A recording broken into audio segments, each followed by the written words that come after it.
Hello, in this tutorial we're going to learn how we can create a new forum group for Social Squared.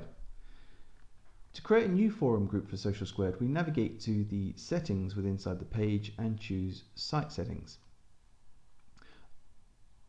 Under the Social Squared Forum section, you'll notice that we have this section called Forum Groups. So we'll navigate into Forum Groups. We can see the existing forum groups that we have, and we have the ability to add a new forum group.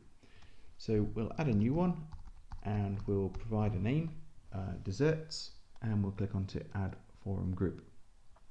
So now we have our desserts forum group, we can go through and edit that forum group, and for each one we can specify the order that the forum group will appear in within the page, and we can also set up some permissions as well, and permissions are covered in a later video, but just to give you a high level view here, we can set users that we want to deny permissions to, and we can force reader only, as well as create moderators. Now I'm just going to go through and set myself as a moderator here, myself being Zoe.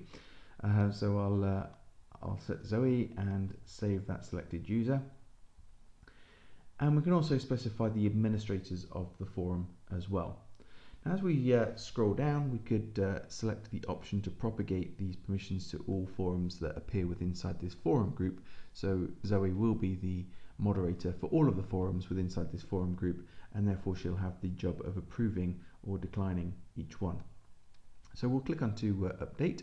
So we can see that we now have the desserts forum group, and now that we have that, we can go through and create some new forums. And going through the creation of the forums and all of the different forum settings will be the next video, but let's just create one, so we have one already inside our forum group. And what we'll do is call this one favorite desserts.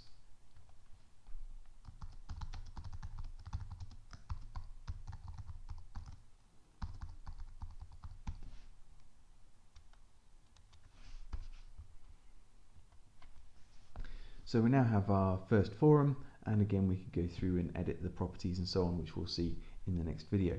Now when we navigate back to the team site that contains Social Squared, you'll notice that that forum group doesn't appear. The reason for that is we can add an instance of the Social Squared webpart onto any SharePoint team site within inside SharePoint, and that could be in different site collections or even different web applications. So what we can do is decide where's the most appropriate place for the Social Squared forums to appear. So if I wanted to, I could go in and edit the webpart properties here and decide that I want to show desserts. So we'll click onto desserts and choose OK. And let's save and close the page again. And we'll now notice that the desserts forum group with the favorite desserts topic has appeared. Now what we might also want to do is go through and create a new page. So we'll call this beer, and within the beer page let's go through and set a layout, and we'll go through and add the web part. So as we go to the Lightning Tools web parts, we'll choose the Social Squared forums web part and add that onto the page here. And this is how we could go through and edit it. So we don't want to show all of the forum groups, we just simply want to show beer on this page. So we'll click onto OK, save and close the page, and we can see therefore within inside this instance of Social Squared only the beer forum group appears with two forums on lager or real ale, but if we navigate to the main page within inside our team site, then we have other forum groups as well, such as food, drink, restaurants, desserts, and so on. Okay, so that's how we can create new forum groups, and you saw there the creation of a forum as well.